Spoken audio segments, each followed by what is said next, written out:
మరి BJP party పాలిత రాష్ట్రమైనటువంటి ఒడిశాలో తీవ్రమైనటువంటి పరిణామం చోటు చేసుకున్నా ఇప్పటి వరకు మరి బాధితురాలికి ఎటువంటి న్యాయం జరగలేదు. దాన్ని నిరసిస్తూ మరి ఎన్ఎస్యూఐ పక్షాన తీవ్రంగా ఖండిస్తూ దిశబొమ్మ దగ్గర జరుగుతుంది.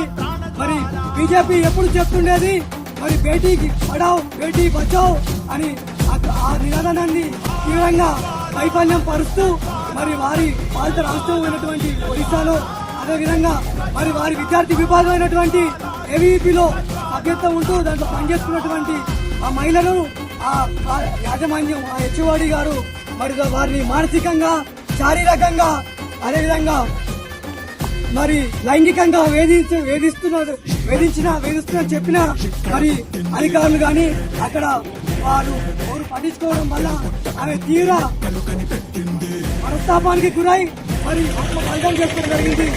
ఇప్పటికైనా ఆ సోయలేని ప్రభుత్వం ఇప్పటికైనా స్పందించి వారికి మరి సౌమ్య గారికి న్యాయం చేయాలని కూడా డిమాండ్ చేస్తూ ఎన్ఎస్యూఐ పక్షాన తీవ్రంగా ఖండిస్తున్నాం.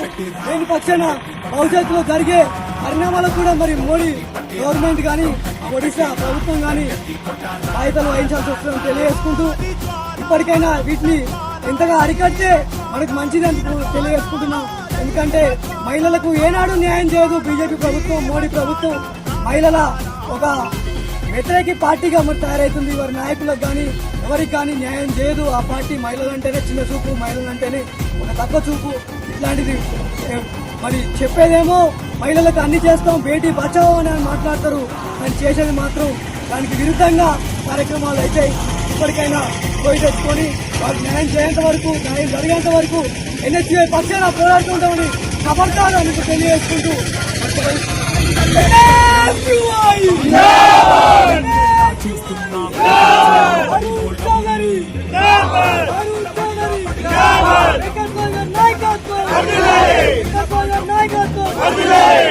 बीजेपी को हटाओ।